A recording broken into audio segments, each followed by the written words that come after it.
Salut à tous, la communauté Rivalité Espagnole. Avant de commencer, si c'est ta première fois sur ma chaîne, n'oublie pas de t'abonner, d'aimer et de partager pour ne rien manquer des dernières infos des deux rivalités espagnoles. Active la cloche pour être le premier informé à chaque nouvelle vidéo. Bienvenue sur la chaîne. Aujourd'hui nous allons nous plonger dans un sujet brûlant qui pourrait redéfinir l'avenir de l'attaque du FC Barcelone. Robert Lewandowski, l'un des buteurs les plus prolifiques de cette génération, arrive progressivement à un moment crucial de sa carrière. À 36 ans, le Polonais continue de marquer, mais le Barça sait bien qu'il doit préparer l'après Lewandowski. Le club catalan a donc entamé une réflexion sur le futur de son secteur offensif, et un nom commence à s'imposer comme une piste sérieuse. Celui de Viktor Gyökeres, l'avant-centre suédois du Sporting CP. Découvrez dans cet article comment ce joueur en pleine ascension pourrait devenir le prochain grand attaquant du Barça. Alors que la priorité du Barça est actuellement le recrutement de Nico Williams, un jeune talent espagnol prometteur, les dirigeants catalans gardent également un œil attentif sur Viktor Gyökeres. Cet attaquant suédois de 26 ans, mesurant 1,87 m, a vu sa cote exploser ces dernières saisons, et il est désormais évalué à environ 65 millions d'euros. Ses performances exceptionnelles, tant avec le Sporting qu'avec l'équipe nationale de Suède, ont attiré l'attention des recruteurs barcelonais, d'autant plus que les relations entre le club portugais et le Barça semblent très positives. Cependant, les Blaugrana devront rester prudents, car une offre importante d'un club de Premier League pourrait compliquer leur projet. Gyökeres s'est particulièrement illustré cette saison par un début tonitruant qui a fait de lui l'un des attaquants les plus convoités en Europe. En championnat portugais comme sur la scène internationale, le Suédois ne cesse de briller. Lors d'un duel scandinave très médiatisé face à Erling Haaland, souvent considéré comme le meilleur numéro 9 du monde, Gyökeres a prouvé sa capacité à rivaliser avec les meilleurs en inscrivant un triplé et en permettant à la Suède de l'emporter 4-1.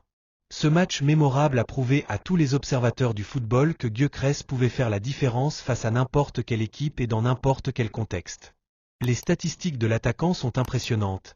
Déjà 23 buts en 17 matchs cette saison, ce qui suscite naturellement l'intérêt des grands clubs, aussi bien en Premier League qu'au sein du Barça. Le directeur sportif barcelonais, Deco, est visiblement séduit par le profil du Suédois et aurait déjà entamé des discussions avec le Sporting pour explorer les différentes options possibles. En raison des finances délicates du Barça, Deco envisagerait plusieurs stratégies, dont un échange de joueurs, pour tenter de réduire le coût du transfert.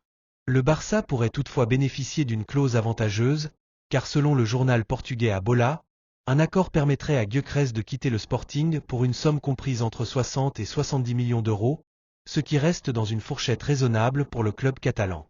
À 26 ans, Gyökeres est sans conteste dans la meilleure forme de sa carrière. La saison dernière, il avait déjà démontré au Portugal qu'il était l'un des meilleurs attaquants du pays, avec un total impressionnant de 43 buts et 15 passes décisives en 50 matchs. Cette saison, ses prestations en Ligue des Champions confirment qu'il est prêt pour le plus haut niveau. Avec sa rapidité, sa puissance physique et son jeu d'attaquant complet, il pourrait parfaitement s'intégrer au style de jeu que Hansi Flick souhaite implanter au Barça, un jeu rapide et efficace en transition. Imaginez un Gyökeres entouré de jeunes talents barcelonais comme Lamine Yamal et des joueurs chevronnés comme Rafinha. Cela pourrait donner un trio redoutable en attaque. Alors que Robert Lewandowski approche de la fin de sa carrière, le poste d'avant-centre du Barça pourrait prochainement se libérer, ouvrant la porte à une nouvelle figure offensive. Gyökeres pourrait donc être le candidat idéal pour prendre la relève et inscrire son nom dans l'histoire du club catalan. Le Barça sait que l'avenir de son attaque est en jeu, et les négociations avec le Sporting risquent d'être décisives dans les prochains mois. La communauté Rivalité espagnole, que pensez-vous de cette possible recrue pour le Barça? Est-ce que Viktor Gyökeres pourrait être l'attaquant que le Barça attend pour les années à venir? N'hésitez pas à partager votre avis. Si tu as aimé cette vidéo, n'oublie pas de laisser un j'aime et de t'abonner à la chaîne pour ne rien manquer de l'actualité des dernières infos des deux rivalités espagnoles. Merci pour ton soutien.